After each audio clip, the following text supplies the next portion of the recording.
నమస్తే BCN news కి స్వాగతం. నా పేరు నీలిమ. ముందుగా ముఖ్యాంశాలు. నెల్లూరు జిల్లాలో నిర్వహించిన స్వచ్ఛంద్ర కార్యక్రమంలో పాల్గొన్న చంద్రబాబు. కందుకూరులో మెటీరియల్ రికవరీ సెంటర్ ప్రారంభించిన సీఎం.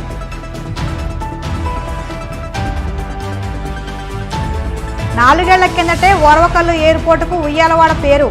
ముఖ్యమంత్రి హోదాలో ఉన్న చంద్రబాబుకు కనీస వాస్తవాలు తెలియవా అని ప్రశ్నించిన వైసీపీ నేత పొత్తా శివశంకర్.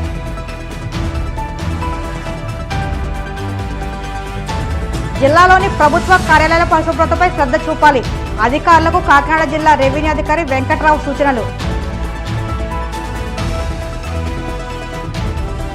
ఖమ్మం జిల్లాలోని 3 మంత్రులు రాజీనామా చేయాలన్న బీఆర్ఎస్ ఎమ్మెల్సీ కవిత. అభివృద్ధిలో వీరు చేసిందేమీ లేదని విమర్శ. నెల్లూరు జిల్లా కందుకూరులో నిర్వహించిన స్వచ్ఛంద్ర కార్యక్రమంలో సీఎం చంద్రబాబు పాల్గొన్నారు. ఈ సందర్భంగా మెటీరియల్ రికవరీ సెంటర్ను ఆయన ప్రారంభించారు. అనంతరం కందుకూరు నియోజకవర్గం దోబగుంట గ్రామస్తులతో ముఖాముఖి అయ్యారు. ఈ సందర్భంగా ఆయన మాట్లాడుతూ చెత్త నుంచి సంపద సృష్టించేలా ప్రణాళిక రచిస్తున్నామని, తడి చెత్త, పొడి చెత్తపై ప్రజలకు అవగాహన కల్పించాలని అధికారులు సూచించారు. గ్రామాల్లో సర్పంచి ప్రథమ పౌరుడు అని పంచాయతీ నిధులతో గ్రామాలను పరిశుభ్రంగా ఉంచాలని సూచించారు. ప్రతి గ్రామాన్ని ఆదర్శంగా తీర్చిదిద్దే బాధ్యత సర్పంచులదని చంద్రబాబు అన్నారు.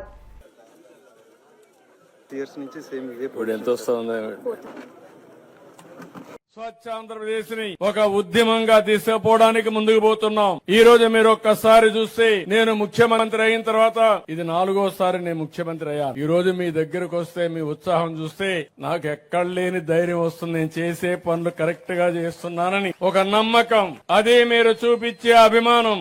అందుకే నేను కూడా ఆలోచిస్తున్నాను, భగవంతుడు నాకు ఎంత శక్తి ఇస్తే అంత శక్తి ఉపయోగించి మీకు సేవలు అందించాలని ఏకైక లక్ష్యం తప్ప ఇంకోటి కాదు. నేను అందుకే పదే పదే చెప్పాను, సంపద సృష్టిస్తే ఆదాయం పెరుగుతుంది. సంపద సృష్టించాలంటే అభివృద్ధి చేయాలి. ఆదాయం వస్తే ఆ ఆదాయాన్ని పేదల సంక్షేమం కోసం ఖర్చు పెడతాం. పింఛన్లు ఇస్తాం, ఇంకా అనేక కార్యక్రమాలకు తల్లికి వందనం అన్ని ఇస్తాం. అది చేసి మళ్ళా అభివృద్ధి పైన ఖర్చు పెడితే నిరంతరం ఆదాయం పెరుగుతుంది. ఇది ఎక్కడ కూడా ప్రపంచం అంతా జరిగే విధానం. కానీ 5 సంవత్సరాల్లో ఆదాయం పెరగలేదు, సంపద సృష్టించబడలేదు. అప్పులు విపరీతంగా చేశారు. 10 లక్షల కోట్ల రూపాయలు అప్పు చేశారు. ఆ అప్పుకు వడ్డీ కట్టాలి, అసలు కట్టాలి. ఇప్పుడు ఆ అప్పులోను చూస్తే నాకు భయం వేస్తా ఉంది. ఎందుకంటే మా ఆఫీస్కి వచ్చి మొన్నైతే మీరు అప్పు కట్టలేదని తకామని నోటీసు పంపించి స్టాక్ ఎక్స్చేంజ్ కూడా పంపించేశారు. పలాని గవర్నమెంట్ డబ్బులు కట్టలేదు కాబట్టి ఆ డబ్బులు రికవర్ చేయడానికి ఏం చేయాలో చేస్తామని నోటీసు పంపిస్తే ఇమ్మీడియట్ గా అప్పులు చేసి ఆ డబ్బులు కట్టాల్సి వచ్చింది. కట్టకపోతే ఏమవుతుందంటారు మీరు? కట్టకపోతే ఎవడు అప్పు కూడా ఇవ్వడు. అప్పు ఇవ్వకపోతే అప్పు కూడా కట్టలేము. అప్పు కట్టలేకపోతే సంక్షేమ కార్యక్రమాలు చేయలేము. అది అందుకే ఒక ఇండస్ట్రీ గాని ఏ వ్యక్తికి మీరు చూస్తే, మీరు తిరిగి అప్పు సకాలంలో కడతారంటే క్రెడిట్ రేటింగ్ ఉంటుంది. మళ్ళా అప్పు కావాలంటే ఇస్తారు. నేను మొన్న బ్యాంకర్స్ తో మాట్లాడినప్పుడు చెప్పాను, రైతులకి అందరికి కూడా ఎవరైనా సరే రెగ్యులర్ గా అప్పు కట్టే వాళ్ళకి 15 నిమిషాల్లో డబ్బులు ఇస్తారు. మీరు ఇక్కడ నుంచి ఫోన్ లో చెప్పేస్తే పేటిఎం లోని మీ పేమెంట్ లోనే ఆటోమేటిక్ గా డబ్బులు ఇచ్చే పరిస్థితి వస్తారు. అది క్రెడిబిలిటీకి ఉండే విశ్వసనీయత. అలాంటిది ఇప్పుడు నేను ఇది కట్టాలి, మళ్ళా సంపద సృష్టించాలి. అందుకే మీరు చూశారు 8 నెలలుగా ఎప్పుడూ జరగని అభివృద్ధి కార్యక్రమాలకు శ్రీకారం చుట్టాను. మొత్తం చేసేయాలని సంకల్పం ఉంది, పరిగెత్తాలని ఉంది. కానీ గల్లా పెట్టి మాత్రం సహకరించడం లేదు. కానీ పర్వాలేదు, నాకు నమ్మకం ఉంది.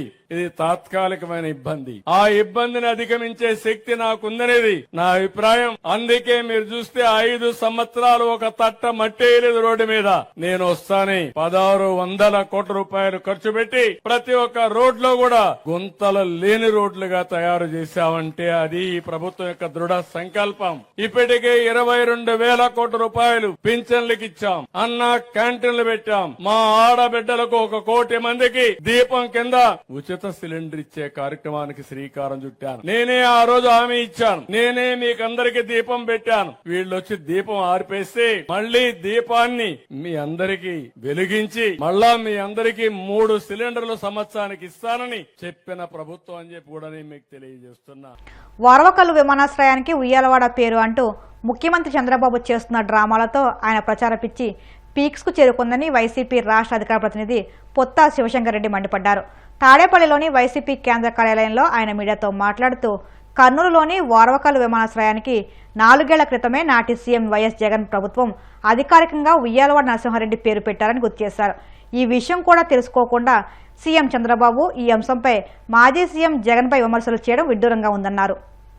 చంద్రబాబుకి ఏపీ రెడ్డి సంక్షేమ సంఘం ఫిర్యాదంట. ఈనాడు పత్రికలో తాటికాయంత అక్షరాలు పెట్టి ఉయ్యాలవాడ పేరుని ఉయ్యాలవాడ నరసింహారెడ్డి గారిని జగన్ విస్మరించినట్టు రెడ్డి సంఘం ఇచ్చారంట.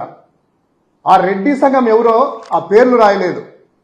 అసలు దానికి ఆ ఉయ్యాలవాడ నరసింహారెడ్డి పేరుని ఎవరు విస్మరించారు ఎవరనే దానికి ఉదాహరణ చెప్తాను. మార్చి 25, 2021 ఆంధ్రప్రదేశ్ రాష్ట్ర ముఖ్యమంత్రిగా వైఎస్ జగన్మోహన్ రెడ్డి గారు కర్నూలులో ఉన్నటువంటి ఎయిర్పోర్టుని జాతికి అంకితం ఇస్తూ దాన్ని ప్రారంభిస్తూ ఆ రోజు రాయలసీమ ప్రజల అందరిలోనూ బహిరంగ సభలోనే ఆ ఓర్వకల్లు విమానాశ్రయానికి ఒక స్వాతంత్ర సమరయోధుడైనటువంటి ఉయ్యాలవాడ నరసింహారెడ్డి పేరుగా మారుస్తూ ఆ పేరును ప్రకటిస్తూ బహిరంగ సభలో చెప్పారు. వారి న్యూస్ ఛానల్లోనే ప్రైమ్ టైం న్యూస్లోనే ఈటీవీలో వార్త ప్రచురిస్తూ స్వాతంత్ర సమరయోధుడు ఉయ్యాలవాడ నరసింహారెడ్డి గారి పేరుని కర్నూలు జిల్లా ఎయిర్పోర్టుకి పెడుతూ రాయలసీమ ప్రజల జేజేల మధ్య అనౌన్స్ చేశారు. దానికి సంబంధించినటువంటి వార్త కూడా ఒక్కసారి ఆ ఈటీవీలో ఆ చంద్రబాబు నాయుడు గారికి, లోకేష్కి, తెలుగుదేశం పార్టీ వాళ్ళకి ఒక్కసారి దీన్ని ఎవరో సోకాల్డ్ నకిలీ అసోసియేషన్ అంటే టీడీపీ వాళ్ళు వెళ్ళింటారు కదా, ఆ నకిలీ అసోసియేషన్ కూడా ఒక్కసారి ఇది చూడాలి. క్లియర్ కట్గా ఉయ్యాలవాడ విమానాశ్రయంగా నామకరణం, రాయలసీమకి విమాన శోభ, ఇది అనౌన్స్ అయిన తర్వాత చిత్తశుద్ధితో వైఎస్ జగన్మోహన్ రెడ్డి గారి సర్కారు, జగన్మోహన్ రెడ్డి గారు 16/5/2021 మే 16, 2021 గవర్నమెంట్ ఆర్డర్స్ కూడా ఇచ్చింది. ప్రభుత్వ అధికారిక ఉత్తర్వులు. I&I department, infrastructure and investment department renaming the Orvakal airport Kurnool as Uyyalawada Narasimha Reddy airport Kurnool, GORT number 21. Capital letters లోనే ఉయ్యాలవాడ నరసింహారెడ్డి పేరుని ప్రభుత్వ అధికారిక ఉత్తర్వుల్లో GORT నెంబర్ 21 16 మే 2021 సంవత్సరమున అధికారికంగా గెజెట్ రిలీజ్ చేసినటువంటి ఇది ప్రభుత్వ వెబ్సైట్లోనే ఉన్నాయి, ఏపీ GOIRలోనే ఉన్నాయి. ఒక్కసారి డౌన్లోడ్ చేసుకోవచ్చు. ఎవరైనా కూడా ఇలా 4వసారి ముఖ్యమంత్రి అయ్యారు కదా, 4వసారి ముఖ్యమంత్రి అయిన తర్వాత ఇలా రాష్ట్రంలో ఉండేది 6 ఎయిర్పోర్ట్లు. ఆ ఎయిర్పోర్ట్లలో కనీసం దేనికి ఏ పేరు ఉండేది కూడా ఆయన తెలియదా, లేదా వక్రీకరిస్తున్నాడా అనేది అర్థం కాలేదు. ఈ వార్త ప్రకారం చూసినట్లయితే ఉయ్యాలవాడ నరసింహారెడ్డి వర్ధంతి అధికారికంగా నిర్వహించిన ఓర్వకల్లు విమానాశ్రయానికి ఆయన పేరు పెట్టాలని కోరుతూ చంద్రబాబుకు వినతి పత్రం ఇచ్చారట. సానుకూలంగా స్పందించిన సీఎం త్వరలో నిర్ణయం తీసుకుంటామన్నారట. ఏందయ్యా నిర్ణయం తీసుకునేది?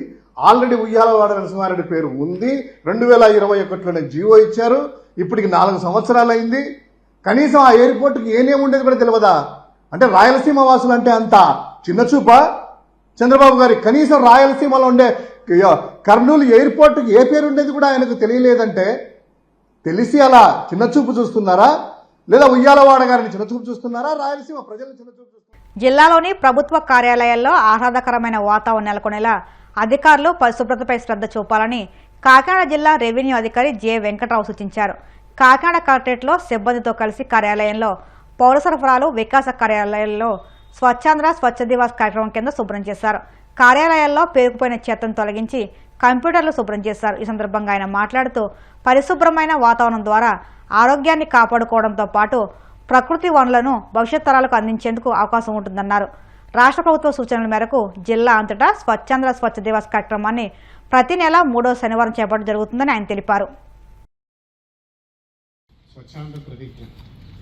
నేను నా పరిసరాల పరిశుభ్రత కొరకు ప్రతిరోజు కొంత సమయం కేటాయిస్తానని నా వంతు కృషిగా స్వచ్ఛత కార్యక్రమాల కొరకు శ్రమదానం చేసి పరిశుభ్ర ఆంధ్రప్రదేశ్ సాధించే సంకల్పానికి కట్టుబడి ఉంటానని ఈ రోజు పరిశుభ్రత గురించి నేను వేసిన ఈ ముందడుగు ఆంధ్రప్రదేశ్ రాష్ట్రాన్ని శుభ్రపరచడంలో సహాయం చేస్తుందని నమ్ముతూ ఈ రోజు నుండి నా తోటి వారికి కూడా స్వచ్ఛత కొరకు తడి చెత్త పొడి చెత్త వేరు చేయటంపై అవగాహన కల్పించడానికి ప్రయత్నిస్తానని మన ఆంధ్రప్రదేశ్ను స్వచ్ఛ ఆంధ్రప్రదేశ్గా తీర్చిదిద్దేటట్లు నా వంతు కృషి చేస్తానని ప్రమాణం చేస్తున్నాను. నెల్లూరు జిల్లా ఆత్మకూరులో స్వచ్ఛాంధ్ర స్వచ్ఛ దివస్ కార్యక్రమం నిర్వహించారు. తడి చెత్త పొడి చెత్త హోమ్ కంపోస్టింగ్ పై అవగాహన కార్యక్రమంలో మంత్రి ఆనం రామనారాయణ రెడ్డి పాల్గొన్నారు. ఈ సందర్భంగా ఆయన మాట్లాడుతూ మన చుట్టూ ఉన్న పరిసరాలను శుభ్రంగా ఉంచుకోవడం ప్రతి ఒక్కరి బాధ్యత అని తెలిపారు. బ్యాండేజీలు అందరూ కూడా 4,500 మంది కార్మికులను తిరుమల కొండపై నుంచి దించే దమ్ము ముఖ్యమంత్రి చంద్రబాబుకు ఉందా అని కేంద్ర మాజీ మంత్రి చింతామోహన్ ప్రశ్నించారు. కాంగ్రెస్ ఆధ్వర్యంలో టీటీడీ పరిపాలనా భవనం వద్ద నిరసన కార్యక్రమం నిర్వహించారు. ఈ సందర్భంగా ఆయన మాట్లాడుతూ కొండపై పనిచేసే క్రైస్తవులను కిందకు దించుతామనడానికి ఖండించారు. ముఖ్యమంత్రి చంద్రబాబు చేస్తున్నది పొరపాటు చర్య అన్నారు.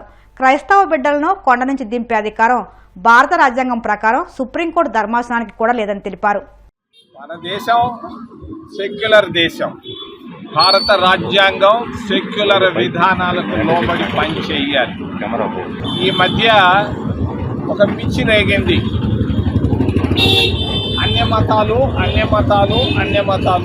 క్రైస్తవులు కిందకు దిగాలి. దీన్ని నేను ఖండిస్తున్నా. చంద్రబాబు నాయుడు నువ్వు చేసేది తప్పని నేను తెలియజేస్తున్నాను. భారత రాజ్యాంగం సెక్యులర్ రాజ్యాంగం. ఈ రాజ్యాంగంలో ఎవరు ఇటువంటి క్రియలకు పాల్పడకూడదు. మరి అక్కడ ఉన్నటువంటి తిరుమలలో ఉన్నటువంటి క్రైస్తవ బిడ్డలను, క్రైస్తవ మతం పైన నమ్మకం ఉన్న బిడ్డలను దిగిపోనడం నేను ఖండిస్తున్న. భారత రాజ్యాంగం ప్రకారంగా సుప్రీంకోర్టు జడ్జికి కూడా లేదు, సుప్రీంకోర్టు ధర్మాసనానికి కూడా లేదు దిగిపోండి అని చెప్పేదానికి. రాజ్యాంగ విరుద్ధంగా చేస్తున్నటువంటి చంద్రబాబు నాయుడు ప్రభుత్వాన్ని నేను ఖండిస్తున్నా. అన్ని మతాలు అంటారు, ఒక 20-30 మందిని దించుతానంటారు. నేను అడుగుతున్నా చంద్రబాబు నాయుడు నిన్ను సూటిగా, దాదాపు 5,000 మంది మా వాళ్ళు పనిచేస్తున్నారు. ఎస్సీలు, దళితులు ఏమి చేస్తున్నారు? కక్కసులు కడగతున్నారు, చిమ్ముతున్నారు, దుప్పట్లు ముడుస్తున్నారు, దుప్పట్లు మరి తుడుస్తున్నారు. మరి ఈ 5,000 మందిలో 4,500 మంది ఆదివారం చర్చికి వెళ్తున్నారు. అనుమానమే లేదు. ఈ 4,500 మందిని కూడా దించుతావా? నీకు దమ్ముందా? చంద్రబాబు నాయుడు నిన్ను అడుగుతున్నా. అన్యమతం అంటావు. వాడి చిమ్మేవాళ్ళు, తుమ్మేవాళ్ళు, తుడిసేవాళ్ళు, కక్కసులు కడిగేవాళ్ళు దళితులు. ఈ దళితులు 4,500 మంది పనిచేస్తున్నారు తిరుమలలో. వీళ్ళని నువ్వు దించుతావా? నీకు దమ్ముందా? మీ వాళ్ళు నారావారి పని నుంచి తీసుకురాగలవా? ఎందుకు ఈ పొరపాటు జరుగుతా ఉంది అన్యమతం అనే పేరు మీద? నేను సూటిగా నేను ఏలెత్తి అడుగుతున్నాను. ఆపు! అన్యమతం ఏంది? అన్యమతం భారతదేశంలో 10 మతాలు ఉన్నాయి. ఈ 10 మతాలు నువ్వు దించేదా? నువ్వెవడు అయ్యా? వాళ్ళు ఎవరో పిచ్చోళ్ళు చెప్తారు భారత రాజ్యాంగాన్ని గురించి తెలియనటువంటి పిచ్చోళ్ళు. 4,500 మంది ఎత్తుకుపోయే వాళ్ళు పని చేస్తున్నారు. వాళ్ళ గురించి మాట్లాడగలవా? శ్యామల్ రావు, నువ్వు ఐఏఎస్ అధికారివి. ఏంటి నువ్వు చేస్తుండేది? తప్పని నేను ఖండిస్తున్నాను. సనాతన ధర్మం రెండోది. సనాతన ధర్మం అంటే ఏంది నేను చెప్తాను. కాంగ్రెస్ పార్టీ, మహాత్మా గాంధీ గారు 100 సంవత్సరాల క్రితం తిరుచానూరుకు వచ్చారు. రాజగోపాలాచారి గారు, మహాత్మా గాంధీ గారు వచ్చారు. ఆ రోజుల్లో దళితులను దేవాలయంలోకి రానిచ్చేవాళ్ళు కాదు. బ్రిటిష్ వాళ్ళ కాలంలో ఒక దళితుడు తిరుచానూరు మందిరం లోపలికి వెళితే వాడిని తీసుకొని వెళ్ళి జైళ్ళల్లో పెట్టారు. మహాత్మా గాంధీ గారు వచ్చి దేశంలోనే ఉన్నటువంటి ఆ రోజు హరిజనులకు ఈ రోజు దళితులకు ఆలయ ప్రవేశం చేయడమే సనాతన ధర్మం. ఇది సనాతన ధర్మం అంటే పిచ్చోళ్ళంతా వచ్చి ఎగిరెగిరి పోవడం కాదు. కాంగ్రెస్ పార్టీ మహాత్మా గాంధీ రాజగోపాలాచారి నెహ్రూలు తీసుకొచ్చిందే సనాతన ధర్మం. ఈ ధర్మాన్ని మీరు ఏమాత్రం దూరమైనా భారతదేశానికి నష్టం అని తెలియజేస్తూ ఇప్పుడు కాసేపు ప్రకటనలు.